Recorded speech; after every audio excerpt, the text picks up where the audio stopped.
Hey guys, कैसे हो आप लोग। आई होप सो आप सब लोग अच्छे होंगे। तो हम लोग क्या पढ़ रहे हैं, हम लोग पढ़ रहे हैं सामान्य हिंदी, आदित्य पब्लिकेशन की बुक। किस किस के लिए हेल्पफुल है ये? UP police, SSC GD, Hindi TGT और हिंदी पीजीटी। और जो लोग बिहार का एस्टेट भी देने वाले हैं ना हिंदी से, उनके लिए भी ये काफ़ी बेनिफिशियल है, क्योंकि इस बार व्याकरण के काफ़ी अच्छे खासे क्वेश्चन पूछे गए हैं एस्टेट में भी। और जो बिहार के ये एग्जाम हुए हैं ना अभी, टीजीटी पीजीटी और जूनियर वाले, इनमें भी हिंदी का लेवल जो है ठीक ही था, इतना टफ नहीं था बट ठीक था। तो उन सब के लिए ये जो बुक है ये काफ़ी बेनिफिशियल होने वाली है। तो हम लोग जो है अभी इसमें क्वेश्चंस कर रहे थे, क्वेश्चंस की प्रैक्टिस करवा रही थी मैं आप लोगों को। तो चलिए हम लोग अपने टॉपिक पे आते हैं। कुछ क्वेश्चन जो है मैंने लास्ट वीडियो में करवा दिए थे, और बाकी का जो कुछ क्वेश्चन रह गए थे वो मैंने आज की वीडियो के लिए बोला था। तो ठीक है, चलिए हम अपने टॉपिक पे आते हैं। तो गाइज स्टार्ट करते हैं हम अपना टॉपिक। हम लोग क्वेश्चन आंसर्स कर रहे थे, ठीक है। तो पॉइंट पे आते हैं। था किस वर्ग का व्यंजन है? था किस वर्ग का व्यंजन है? तो था जो है वो दंत वर्ग का व्यंजन है। दंत वर्ड कौन कौन से होते हैं? दंत वर्ड कौन कौन से होते हैं? ता तरबूज, था थर्मस, ता दवा, था धनुष, नानल, ता था दाधा ना। ता था दाधा ना जितने भी होते हैं ये दंत वर्ड के अंतर्गत आते हैं, ठीक है। द ध्वनि का उच्चारण के स्थान पर, द ध्वनि का उच्चारण स्थान के आधार पर होता है। द जो है वो ध्वनि जो है वो उच्चारण स्थान के आधार पर क्या होती है? कौन सी ध्वनि है ये? तो ये जो है वो दंत ध्वनि है, ठीक है। जिसका उच्चारण ऊपर के दांतों पर जीभ लगने से होता है उसे क्या कहते हैं? जिसका उच्चारण ऊपर के दांतों पर जीभ लगने से होता है उसे क्या कहते हैं? उसे दंत ध्वनि कहते हैं। दंत ध्वनि कौन कौन सी होती हैं? दंत ध्वनियाँ कौन कौन सी होती हैं? त, थ, द, ध, न व लालट्टू व सा से सपेरा। ये दंत ध्वनियों के अंतर्गत आते हैं। दंत ध्वनि है, ये क्वेश्चंस है जिस तरीके से जो ऑप्शन में दिया होगा उसके हिसाब से यहाँ पे आंसर दिया गया है। आप लोग को सिर्फ ये याद करने हैं, ठीक है, कि क्वेश्चन किस तरीके से आता है। तो दंत ध्वनि है ला व सा, ये किसके अंतर्गत आते हैं? ये दंत ध्वनि के अंतर्गत आते हैं। ता का उच्चारण, ता का उच्चारण होता है। ता का उच्चारण किससे होता है? ता का उच्चारण जो है वो दंत से होता है। ता वर्ग की ध्वनियों का उच्चारण स्थान है। ता वर्ग की ध्वनियों का उच्चारण स्थान है क्या? दंत। हिंदी की ओष्ठ व्यंजन ध्वनि है। हिंदी की ओष्ठ व्यंजन ध्वनि है क्या? हिंदी की, इसमें पूछा गया हिंदी की जो ओष्ठ व्यंजन ध्वनियां है वो कौन कौन सी होती है, मतलब ओष्ठ व्यंजन ध्वनियों के अंतर्गत कौन से वर्ड आते हैं? तो पा, फा, बा, भा, मा। क्या? पा, फा, बा, भा और मा जो है वो ओष्ठ व्यंजन ध्वनियों के अंतर्गत आते हैं। हिंदी की व ध्वनि है। हिंदी की जो बा ध्वनि है, मतलब जो बावक्री है, वो हिंदी की किस ध्वनि के अंतर्गत आता है? सीधी सीधी तरीके से माना जाए तो ये पूछा गया है कि जो बावक्री है वो हिंदी की किस ध्वनि के अंतर्गत आता है? तो वो ओष्ठ ध्वनि के अंतर्गत आता है। अब पा, फा, बा, भा, मा। पा, फा, बा, भा, मा कौन सी ध्वनिया है? ओष्ठ ध्वनिया है। ओष्ठ वर्ड कौन सा है? ओष्ठ वर्ड कौन सा है? तो आपको पता है जो पा वर्ग होता है, पा वर्ग के अंतर्गत जितने भी वर्ड आते हैं वो तो सारे ओष्ठ होते ही होते हैं, लेकिन जो छोटा ऊ और बड़ा ऊ होता है ना, वो भी ओष्ठ ध्वनियों के अंतर्गत ही आता है। क्योंकि जब आप छोटा ऊ या बड़ा ऊ बोलेंगे तो आप खुद नोटिस करेंगे कि आपके दोनों ओठ यूज हो रहे होते हैं उसमें। जब आप ऊ या ऊ बोलते हैं तो आपके दोनों ओठ यूज हो रहे होते हैं, तो ये ओष्ठ ध्वनियों के अंतर्गत आता है, ठीक है। अंतस्थ वर्ड है। अंतस्थ वर्ड कौन से हैं? अंतस्थ वर्ड कितने होते हैं? पहले तो यही याद होना चाहिए कि अंतस्थ वर्ड कितने होते हैं। तो अंतस्थ वर्णों की जो संख्या है वो कितनी है? 4 है। या, रा, ला, वा। अर्धस्वर कहलाता है। अर्धस्वर क्या कहलाता है? ये डायरेक्ट क्वेश्चंस हैं, यही क्वेश्चन एग्जाम में पूछे जाते हैं। ये सारे वही क्वेश्चंस पढ़ा रही हूँ मैं आपको प्रीवियस ईयर, जो कि हिंदी जिन भी एग्जाम्स में हिंदी आती है उन सब में ये क्वेश्चन इसी तरीके से पूछे जाते हैं। अर्धस्वर कहलाते हैं। अर्धस्वर क्या है? या और वा, मतलब या यज्ञ और वा से वकील जो है वो अर्धस्वर कहलाते हैं। स्पर्श व्यंजन है। स्पर्श व्यंजन कितने होते हैं? स्पर्श व्यंजनों की संख्या मैंने कितनी बताई है आप लोगों को? जो लास्ट प्रीवियस वीडियोस हैं उसमें मैं पढ़ा चुकी हूँ। स्पर्श व्यंजन जो होते हैं वो 25 होते हैं। कितनी संख्या है? 25। कौन कौन से होते हैं? जो हमारे 5 वर्ग है ना, 5 वर्ग हैं, जो का वर्ग, चा वर्ग, टा वर्ग, ता वर्ग और पा वर्ग, इनके अंतर्गत जो 5 वर्ड आते हैं ये सब मिला के स्पर्श व्यंजन कहलाते हैं। तो स्पर्श व्यंजनों की संख्या कितनी है? 25। कौन कौन से हैं? का वर्ग, च वर्ग, टा, ता व पा वर्ग के अंतर्गत आने वाले सभी व्यंजन जो हैं वो स्पर्श व्यंजन कहलाते हैं। उच्चारण की दृष्टि से, उच्चारण की दृष्टि से सा सलगम, सा षटकोण व सा सपेरा जो हैं ये किस तरह के व्यंजन है? ये किस तरह के व्यंजन है? तो ये ऊष्म व्यंजन है। हिंदी वर्णमाला में ऊष्म व्यंजन है। हिंदी वर्णमाला में पहली बात तो ये पूछा जाता है कि हिंदी वर्णमाला में ऊष्म व्यंजनों की संख्या कितनी है? तो ऊष्म व्यंजनों की संख्या कितनी है? 4 है। ऊष्म व्यंजन कौन कौन से होते हैं? सा सलगम, सा षटकोण, सा सपेरा और हाहल। क्या? सा सलगम, सा षटकोण, सा सपेरा और हाहल, ये जो है ये ऊष्म व्यंजनों के अंतर्गत आते हैं, ठीक है। अब नेक्स्ट, ऊष्म व्यंजन कौन से हैं? ऊष्म व्यंजन कौन से हैं? सा सलगम, सा षटकोण, सा सपेरा। ये हाहल जो है वो ऑप्शन में वहां पे नहीं दिया होगा, ठीक है। संयुक्त व्यंजन है। संयुक्त व्यंजन है। संयुक्त व्यंजनों की संख्या कितनी होती है? संयुक्त व्यंजनों की संख्या मैंने आप लोगों को पढ़ाई है, कितनी होती है? 4। कौन कौन से? छ, त्र, ज्ञ, र, ठीक है। तो संयुक्त व्यंजन है का प्लस शाह। मैंने बोला था ना कि ये पूछ लिया जाता है कि छा छत्रिय है, बताओ कौन कौन से व्यंजन से मिलकर बना है। देखिए आ गया ना क्वेश्चन। तो जो छा छत्रिय होता है वो का प्लस शाह से मिलकर बना होता है। त्र किन वर्णों के सहयोग से बना होता है? ता प्लस रा से मिलकर बना होता है। ज्ञा किससे मिलकर बना होता है? ज्या प्लस अणा से मिलकर बना होता है। अब ये यहाँ पे दूसरे तरीके से क्वेश्चन पूछ लिया, संयुक्त व्यंजन है तो यहाँ पे र दिया होगा, बस सा प्लस र मिला के र कर दिया है, ठीक है। अब नेक्स्ट, दो व्यंजन जब एक साथ मिलते हैं तो क्या कहलाते हैं? दो व्यंजन जब एक साथ मिलते हैं तो क्या कहलाते हैं? संयुक्त व्यंजन कहलाते हैं, ऑब्वियस सी बात है। ये यहाँ पे क्लियर दिख नहीं रहा है एक्चुअली, बट मैं ये आपको बता देती हूँ। ये कुछ स्कैनिंग की प्रॉब्लम हो गई है, इस वजह से ये नहीं दिख रहा है। तो मैं एक काम करती हूँ, मैं आपको पढ़ के बता देती हूँ। अच्छा, एक संयुक्त व्यंजन है, एक संयुक्त व्यंजन है, इसमें दो किन वर्णों को सम्मिलित किया गया है। मतलब ये जो त्र बनाया गया है ये एक संयुक्त व्यंजन है और ये किन दो वर्णों से मिलकर बना है? तो ये सा से सलगम और रा से रथ। सा और रा से मिलकर जो है वो त्र बना है, ठीक है। कौन एक अल्प प्राण ध्वनि है? कौन एक अल्प प्राण ध्वनि है? तो ऑप्शन में जो है वो का दे रखा होगा, का से कबूतर दे रखा होगा। तो यहाँ पे अल्प प्राण ध्वनि, अल्प प्राण ध्वनियाँ कौन कौन सी होती हैं? प्रत्येक वर्ग का, वर्ग कितने होते हैं? 5। प्रत्येक वर्ग का पहला, तीसरा और पांचवा अक्षर जो होता है वो क्या कहलाता है? अल्प प्राण कहलाता है, ठीक है। व्यंजन अल्प प्राण है। अब यहाँ पे क्या है, ऑप्शन में ये चा से चम्मच दे रखा होगा और फिर पूछा है कि इन निम्नलिखित व्यंजनों में से बताइए कि कौन सा अल्प प्राण है। अल्प प्राण की डेफिनेशन तो आपको पता ही है, प्रत्येक वर्ग का पहला, तीसरा, पांचवा व्यंजन जो होता है वो क्या कहलाता है? वो अल्प प्राण कहलाता है। तो जो चा चम्मच है वो किसके अंतर्गत आता है? काउंट करके देख लीजिए आप लोग कि जो चा चम्मच है वो कौन से नंबर पे आ रहा है, अल्प प्राण है या नहीं है, ये आप लोग करके देखिए, ठीक है। अल्प प्राण व्यंजन कौन सा है? सेम पूछा है अल्प प्राण। अब इसमें क्या दिया है, ये गा से गमला दे रखा है। तो डेफिनेशन आप लोग को पता ही है, गा से गमला बताइए आप लोग मुझे कौन से नंबर पे आता है, अल्प प्राण है या नहीं है। व्यंजनों में महाप्राण है। महाप्राण की डेफिनेशन क्या होती है? महाप्राण की डेफिनेशन क्या होती है? महाप्राण प्रत्येक वर्ग का दूसरा एवं चौथा वर्ग जो होता है वो महाप्राण कहलाता है, ठीक है। तो इसमें क्या दे रखा है? ठा से ठटेरा। तो ये ठा ठटेरा जो है ये क्या है? टा, ठा, टा के बाद ठा आता है ना। हाँ, तो ठा कौन से नंबर पे आ गया? दूसरे नंबर पे, दूसरे नंबर पे आ गया तो महाप्राण हो गया। महाप्राण ध्वनियां व्यंजन वर्ग से संबंधित है। महाप्राण ध्वनियां व्यंजन वर्ग से संबंधित है। महाप्राण के अंतर्गत कौन कौन सी ध्वनियां आती हैं, मतलब कौन से नंबर की ध्वनियां आती हैं? तो दूसरी और चौथे नंबर की ध्वनियां जो है वो महाप्राण के अंतर्गत आती हैं। हिंदी के स्पर्श व्यंजन के पांचों वर्गों के दूसरे और चौथे वर्ग को क्या कहते हैं? हिंदी के स्पर्श व्यंजन के पांचों वर्गों के दूसरे और चौथे वर्ग को क्या कहते हैं? महाप्राण कहते हैं। क्या कहते हैं? महाप्राण। कौन सी ध्वनि महाप्राण है? ये ऑप्शन में दे रखा होगा, खा, घा और झा। ऑप्शन में क्या दे रखा होगा? खा, घा और झा। तो ये महाप्राण के अंतर्गत आती है। महाप्राण व्यंजन कौन सा है? भा से भट्टी। महाप्राण कौन सा है? भा से भट्टी। सभी महाप्राण वर्णों का समूह है। महाप्राण वर्णों का समूह है। महाप्राण मतलब कि आप किनके देख लीजिएगा, कौन सा जो वर्ड है वो दूसरे व चौथे पे आ रहा है। तो खा जो है वो दूसरे पे आता है, का के बाद खा आता है, फिर चा के बाद छा आता है, ये भी दूसरे पे होता है, टा के बाद ठा आता है, ये भी दूसरे नंबर पे हो गया। तो ये सारी दुनिया जो है वो महाप्राण है, ठीक है। प्रत्येक वर्ग का दूसरा और चौथा वर्ड क्या कहलाता है? प्रत्येक वर्ग का दूसरा और चौथा वर्ड जो होता है वो महाप्राण कहलाता है, ठीक है।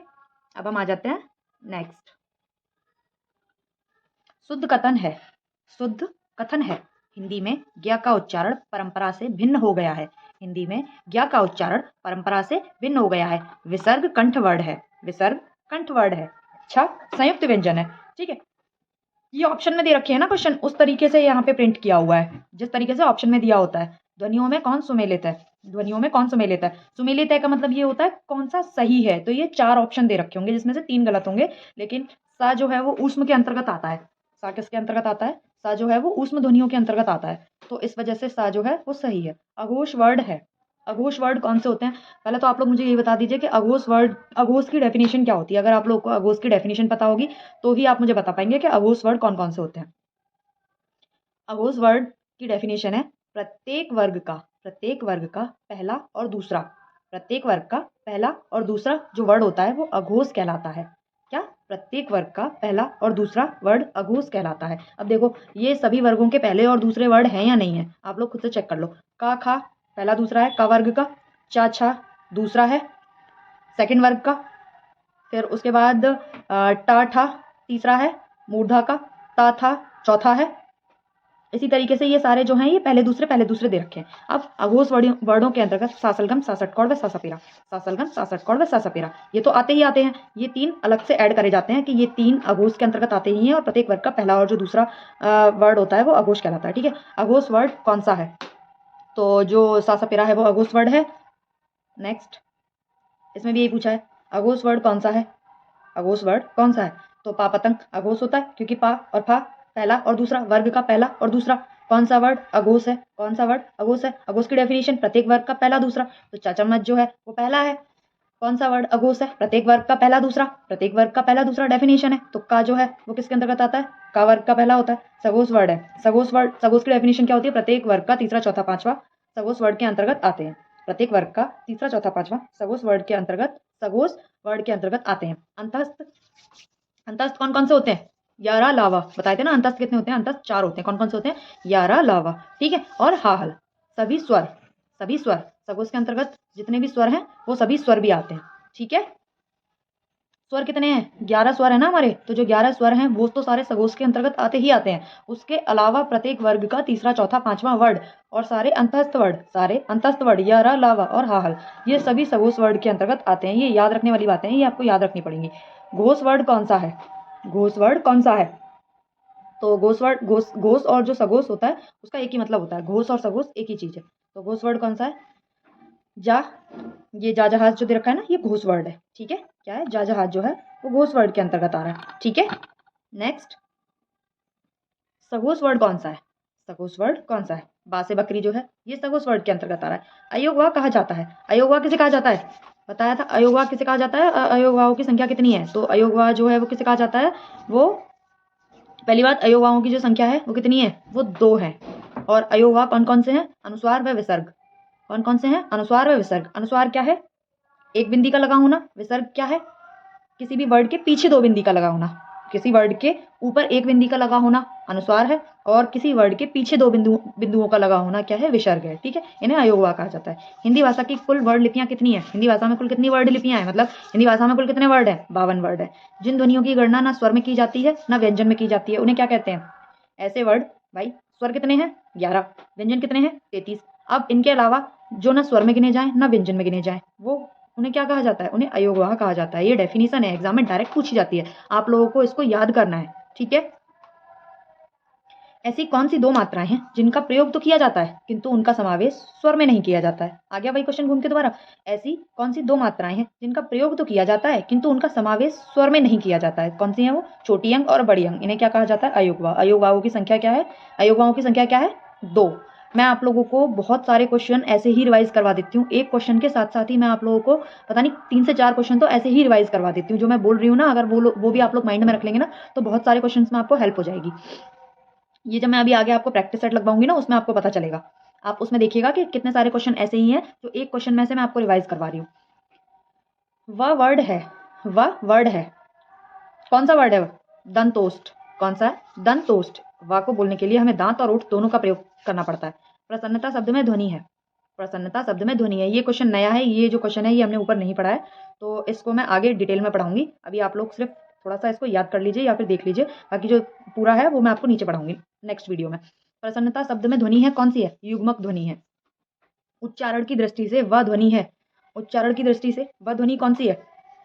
वह जो है वो दंतोष्ठ ध्वनि है। ध्वनियों में कौन सी दंतोष्ठ ध्वनि है? ध्वनियों में कौन सी ध्वनि है जो दंतोष्ठ है? तो वो कौन सी है? वह है। व्यंजन ध्वनियां स्पर्श संघर्षी कहलाती हैं। व्यंजन ध्वनियां स्पर्श संघर्षी कहलाती हैं। कौन सी ऐसी व्यंजन ध्वनियां हैं जो स्पर्श संघर्षी कहलाती हैं? चा छा जा झा। स्पर्श संघर्षी कौन कहलाता है? चा छा जा झा। डा और डा ध्वनियों के विषय में सॉरी विषय में कथन शुद्ध है। डा मतलब अड़ा, अड़ा ध्वनियों के विषय में कथन शुद्ध है। ये मूर्धन्य उच्छिप्त ध्वनियां हैं। कौन सी ध्वनियां हैं? पहली बात तो ये मूर्धन्य है क्योंकि मूर्धा का प्रयोग करना पड़ता है इन्हें बोलने के लिए, और दूसरा ये उच्छिप्त ध्वनियां भी हैं, ठीक है। उच्छिप्त ध्वनियां कितनी है? 2 ही हैं केवल। उच्छिप्त ध्वनियां कितनी है? 2 ही हैं। किसके अभाव में हम पढ़ नहीं सकते? किसके अभाव में हम पढ़ नहीं सकते? वर्णमाला की क्रमबद्धता के अभाव में हम पढ़ नहीं सकते। अनुनासिक व्यंजन कौन से होते हैं? अनुनासिक व्यंजन कौन से होते हैं? वर्ग का 5वां अक्षर। प्रत्येक वर्ग का कितने वर्ग हैं? 5। प्रत्येक वर्ग में कितने कितने वर्ड हैं? प्रत्येक वर्ग में 5-5 वर्ड हैं, ठीक है। तो प्रत्येक वर्ग का जो 5वां अक्षर है वो क्या कहलाता है? वो अनुनासिक कहलाता है। क्या कहलाता है? अनुनासिक कहलाता है, ठीक है। अघोष अल्पप्राण ध्वनि कौन सी है? अघोष अल्पप्राण ध्वनि कौन सी है? अघोष का क्या मतलब होता है? अघोष का क्या मतलब होता है? पहला दूसरा। प्रत्येक वर्ग का पहला दूसरा, पहला दूसरा, पहला दूसरा क्या कहलाता है? अघोष कहलाता है। अब अघोष अल्पप्राण ध्वनि कौन सी है? तो अघोष अल्पप्राण तो हो ही गई ना ये, क्यों? अल्पप्राण का क्या मतलब होता है? अल्पप्राण का मतलब क्या होता है? पहला तीसरा पांचवा। प्रत्येक वर्ग का पहला तीसरा पांचवा। और अघोष का मतलब होता है प्रत्येक वर्ग का पहला दूसरा। तो का जो है वो अल्पप्राण के अंतर्गत भी आ रहा है और आपका उसके अंतर्गत भी आ रहा है, अघोष के अंतर्गत भी आ रहा है। कौन सा वर्ड? सघोष महाप्राण है। अब सघोष की डेफिनेशन क्या होती है बताइए? प्रत्येक वर्ग का तीसरा चौथा पांचवा। सगोस की डेफिनेशन, प्रत्येक वर्ग का तीसरा, चौथा, पांचवा। मैं आपको इतना क्यों रिवाइज करवा रही हूँ, क्योंकि ये डायरेक्ट क्वेश्चन पूछे जाते हैं, कौन सी ध्वनि सगोस है, कौन सी ध्वनि अगोस है, डेफिनेशन भी आ जाती है इनकी, सगोस की डेफिनेशन क्या है, अगोस की डेफिनेशन क्या है, इसीलिए और ये याद करने में स्टूडेंट्स को बहुत प्रॉब्लम होती है, इसीलिए मैं ये आपको बार बार बोल बोल के रिवाइज करवा रही हूँ, जिससे कि आपके माइंड में सेट हो जाए। कौन सा वर्ड सगोस महाप्राण है? तो सगोस की डेफिनेशन क्या होती है? प्रत्येक वर्ग का तीसरा, चौथा, पांचवा, प्रत्येक वर्ग का तीसरा, चौथा, पांचवा। तो ये क्या दे रखा है? झ से झरना। तो ये किसके अंतर्गत आता है? ये सगोस महाप्राण के अंतर्गत आता है। महाप्राण की डेफिनेशन क्या होती है? प्रत्येक वर्ग का दूसरा, चौथा, प्रत्येक वर्ग का दूसरा, चौथा। ठीक है। कामता प्रसाद गुरु ने वाह्य प्रयत्न के अनुसार व्यंजनों के कितने भेद माने हैं? कामता प्रसाद गुरु ने वाह्य प्रयत्न के अनुसार व्यंजनों के कितने भेद माने हैं? 2 भेद माने हैं, अल्पप्राण एवं महाप्राण। कितने माने हैं? अल्पप्राण एवं महाप्राण। कितने माने हैं? 2। कौन कौन से? अल्पप्राण एवं महाप्राण। हिंदी की स्पर्श, घोष, महाप्राण, ओष्ठ, व्यंजन, ध्वनि है। हिंदी की स्पर्श भी है, घोष भी है, महाप्राण भी है व ओष्ठ भी है। अब यहाँ पे अगर आपको चारों की डेफिनेशन नहीं पता होगी ना, स्पर्श के अंतर्गत क्या आता है, घोष की क्या परिभाषा है, महाप्राण की क्या परिभाषा है, ओष्ठ के अंतर्गत कौन से आते हैं, तो आप इस क्वेश्चन को 110% गलत ही करोगे। इसके लिए आपको सबकी डेफिनेशन पता होनी चाहिए। स्पर्श, घोष की डेफिनेशन, महाप्राण की डेफिनेशन, दूसरा, चौथा। ओष्ठ के अंतर्गत कौन कौन से आते हैं? पा, फा, बा, भा। पता चल गया? अब इन चारों की अगर डेफिनेशन याद होगी तो ही आप इसको कर सकते हैं। घोष पहला, घोष पहला, दूसरा। ठीक है। महाप्राण दूसरा, चौथा। ओष्ठ पा, फा, बा, भा। ठीक है। तो ये क्या हो गया? भा से भट्टी। आधुनिक व्याकरण की दृष्टि से बा वर्ड का वैश्विक है। आधुनिक व्याकरण की दृष्टि से बा वर्ड का वैश्विक है। बा जो वर्ड है वो किस किस के अंतर्गत आता है? बा बोलेंगे सबसे पहले तो दंतोष्ठ है, दांत और ओठ दोनों का यूज हुआ। स्पर्श संघर्षी भी है। स्पर्श संघर्षी क्यों है? क्योंकि कितनी है स्पर्श व्यंजन, स्पर्शी व्यंजन कितने हैं? 25 हैं। पांचों पांचों वर्गों के 5 5 5 कितने हैं? 25 हैं। उनके अंतर उन 25 में ये आता है। अल्पप्राण की डेफिनेशन क्या होती है? पहला, तीसरा, पांचवा। पहला, तीसरा, पांचवा। उसके अंतर्गत भी बा बकरी आती है। घोष का क्या होता है? पहला और दूसरा। और निरअनुनासिक क्या होता है? ये आप लोग बताएंगे। निरअनुनासिक क्या होता है? ये आप लोग बताएंगे। ठीक है। का व्यंजन के विषय में सही है। का व्यंजन के विषय में क्या है? का अल्पप्राण है, ये तो पता ही है क्योंकि ये पहला ही है।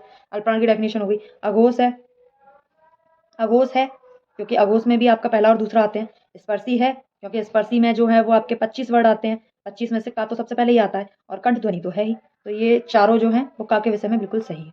ठीक है। अब हम आते हैं नेक्स्ट पे। पाणिनीय शिक्षा में ध्वनियों को वर्गीकृत करने के कौन से 5 आधार स्वीकार किए गए हैं? पाणिनीय शिक्षा में ध्वनियों को वर्गीकृत करने के कौन से 5 आधार स्वीकार किए गए हैं?